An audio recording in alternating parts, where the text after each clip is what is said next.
سمجھ آ رہی ہے نا؟ اچھا، نبی علیہ الصلوۃ والسلام 11، لیکن وہ سوال اہم نہیں ہے، ویسے آپ لکھ لیں لیکن اتنا اہم نہیں ہے، نہیں آتا۔ اچھا، ان کی وہ جو ان کا موجودہ نام ہے نا وہ ضروری ہے جو میں نے بتا دیا۔ ان کی واپسی کا مطالبہ کیا شماسیہ یا شمیسی، اور کہا کہ اگر اسے واپس نہ کیے گا تو معاہدہ نہیں کیا جائے گا۔ نبی علیہ الصلوۃ والسلام نے اسے سمجھانے کی کوشش کی مگر وہ نہ مانا۔ نبی علیہ السلام نے حضرت ابو جندل رضی اللہ عنہ کو صبر کی تلقین کی اور سہیل ابن عمر کو سپر کر دیا۔ صلح حدیبیہ کی معاہدے کی تاریخ حضرت علی نے کی تھی، اس کو بھی انڈر لائن کریں، انتہائی اہم سوال اکثر سوالات میں آ جاتا ہے۔ معاہدے کی تحریر میں ایک جگہ رسول اللہ صلی اللہ علیہ وسلم کے الفاظ تھے۔ قریش کے نمائندے سہیل نے کہا کہ اگر ہم آپ کو اللہ کا رسول تسلیم کر لیں تو ہمارے درمیان کوئی جھگڑا نہیں رہتا۔ آپ علیہ السلام معاہدے کی تحریر سے یہ الفاظ مٹا دے، صرف اپنا اور اپنے والد کا نام لکھوا دے۔ نبی علیہ السلام نے حضرت علی کو حکم دیا کہ یہ الفاظ مٹا کر صرف میرا نام لکھ دو، یعنی رسول اللہ نہ لکھو اور اس کو مٹا دو، صرف میرا نام محمد لکھ دو صلی اللہ علیہ وسلم۔ تو حضرت علی سے بڑھ کر آپ کو حکم ماننے والا کون ہو سکتا تھا؟ لیکن رسول اللہ صلی اللہ علیہ وسلم سے حضرت علی کی جو محبت تھی، ان کی وجہ حضرت علی نے محمد صلی اللہ علیہ وسلم کے الفاظ معاہدے سے مٹانے سے انکار کر دیا۔ آپ علیہ السلام نے جس کو کہا نا کہ اس کو مٹا دو، ریموو کر دو، اور کہا کہ میں ہرگز آپ علیہ السلام کا نام نہیں، کیوں صحابہ کس طرح یہ برداشت کر سکتے تھے؟ اس واقعے سے ظاہر ہوتا ہے کہ حضرت علی کے دل میں رسول اللہ صلی اللہ علیہ وسلم کی بےحد تعظیم تھی۔ محبت اور ادب کے جذبات کی بنا پر آپ رضی اللہ تعالیٰ عنہ نے اس مبارک کو تحریر سے مٹانا گوارا نہ کیا۔ نبی علیہ السلام نے اس موقع پر صحابہ کرام کو حکم دیا کہ لوگ یہی قربانی کریں، لیکن وہ اس قدر دل شکستہ تھے کہ ایک شخص بھی نہ اٹھا۔ آپ علیہ السلام نے ام المؤمنین سلمہ سے شکایت کی، انہوں نے کہا کہ آپ علیہ السلام کسی سے کچھ نہ فرمائے بلکہ باہر نکل کر خود قربانی کری اور احرام اتارنے کے لیے بال منڈوائے۔ آپ علیہ السلام نے باہر آ کر خود قربانی کی اور بال منڈوائے۔ اب لوگوں کو یقین ہوگا کہ اس فیصلے میں کوئی تبدیلی نہیں ہو سکتی، تب سب نے قربانی کی اور احرام بھی اتار لیا۔ یعنی صحابہ تو تیار نہیں تھی نا، صحابہ کو برداشت، صحابہ نے کہا کہ اللہ کے رسول ہم جنگ کریں گے، یہ کون ہوتے ہیں کہ ہمیں منع کرے طواف سے وغیرہ وغیرہ؟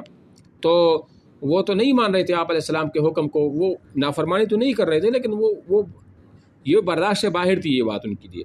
تو ام سلمہ نے ایک مشورہ دیا آپ علیہ السلام کہ آپ ایسا کریں، آپ خود جو ہے نا سر منڈوائے، قربانی کریں وغیرہ، تو یہ پھر آپ کے حکم کی تعویل لازمی کریں گے۔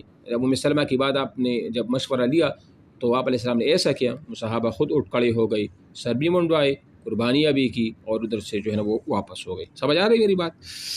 اچھا جی، صلح حدیبیہ کی شرائط بدا مسلمانوں کے خلاف معلوم ہوتی تھی، اس سے مسلمان اس صلح سے پریشان تھی، مگر سب نے نبی علیہ الصلوۃ والسلام کے فیصلے کو صبر تحمل کے ساتھ تسلیم کر لیا۔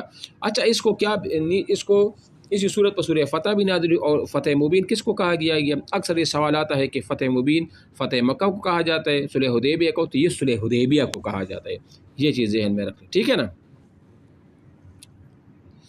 درست جواب پر نشان لگائے۔ حدیبیہ قریب ہے جدہ کی، مدینہ منورہ، طائف کی، مکہ مکرمہ۔ جی، مدینہ منورہ۔ با، صلح حدیبیہ کے واقعہ پیش آئے 2 ہجری میں، 6 ہجری میں، 4 ہجری میں، 8 ہجری میں، 6 ہجری میں، آپشن نمبر جیم۔ اچھا جیم، نبی علیہ الصلوۃ والسلام کے ساتھ سفر میں صحابہ کی تعداد تھی 1100، 1200، 1400، 1300، 1400، آپشن نمبر دال وہ ٹھیک ہے، 1400۔ دال، کفار مکہ نے آپ علیہ الصلوۃ والسلام سے صلح کی بات چیت کرنے کے لیے بھیجا جد بن قیس، عروہ بن مسعود، سہیل بن عمر، بدیل بن ورقہ۔ نہیں، سہیل بن عمر کو، کس کو؟ سہیل ابن عمر کو۔ اور جد بن قیس کے بارے میں نے کیا بولا تھا؟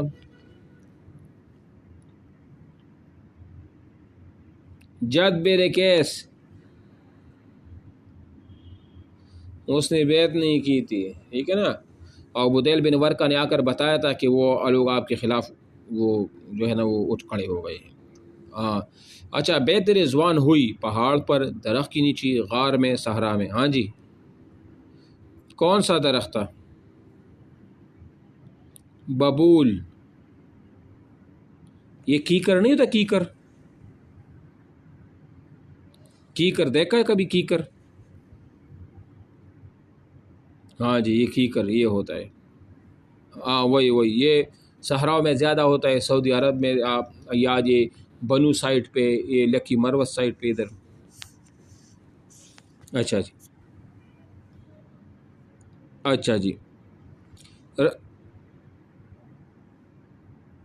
وہ تو پڑھیں گے، لیکن میں کہتا اس کو تھوڑا سا آگے پڑھو نا، وہ بھی پڑھیں گے اگلے 2 دن میں نے اس کی ریکارڈنگ سینڈ کی تھی نا، کل وہ پڑھیں گے نا،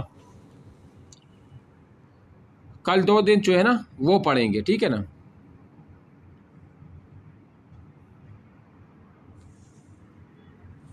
اچھا چل میں دیکھوں گا، ویسے میں نے سینڈ تو کیا تھا۔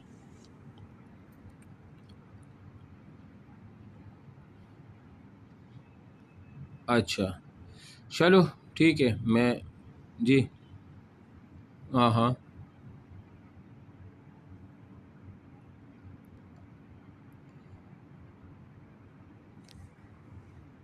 ہاں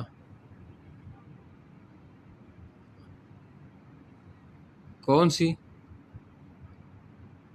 یہ اختیاری چیز فرض تو نہیں ہے نا، یہ پہلے ایسا ہوتا تھا۔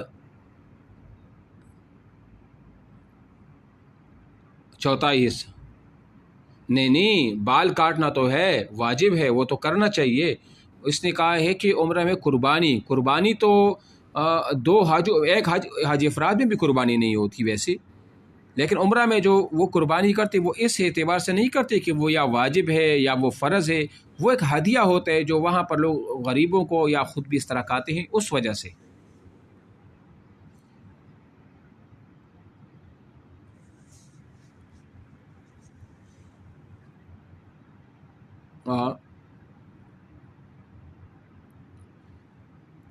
مام نے خود نہیں، میں خود رہا ہوں وہاں پر سعودی عرب میں نے عمرے کی بے شمار کی نا، ہم نے تو نہیں کیا نا، ہم خود کر کے آئے ہیں، حج بھی کیا ہے، سارا کچھ کیا ہے، ہم نے تو نہیں کیا۔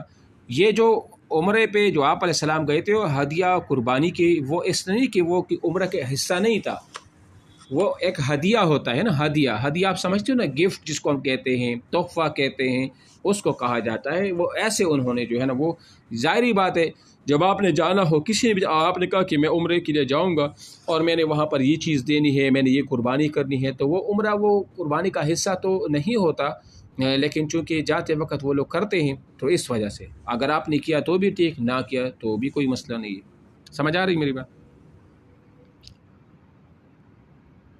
ہاں باقی جو حج ہے نا، حج کی ہاں ہاں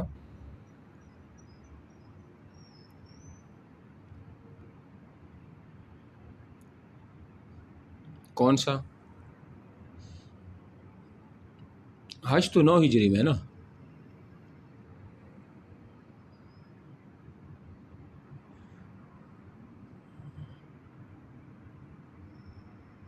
کس کے احکام؟ حج کی، یہ عمرہ کی بات ہو رہی نا، یہ عمرے کی بات ہو، نہیں نہیں تھی قربان، نہیں نہیں نہیں، قربانی نہیں ہے، قربانی اس میں نہیں ہوتی تھی نا، قربانی نہیں ہے۔ میں بتاؤں آپ کو، یہ جو حج میں بھی جو 3 قسمیں نا، حج افراد ہے، حج تمتع ہے، حج قران ہے، تو اس میں بھی حج افراد میں قربانی نہیں ہوتی، حج قران میں ہوتی ہے، حج تمتع میں ہوتی ہے۔ حج قران ایک احرام کے اندر آپ عمرہ بھی کریں اور آپ حج بھی کریں تو قران ہے، حج تمتع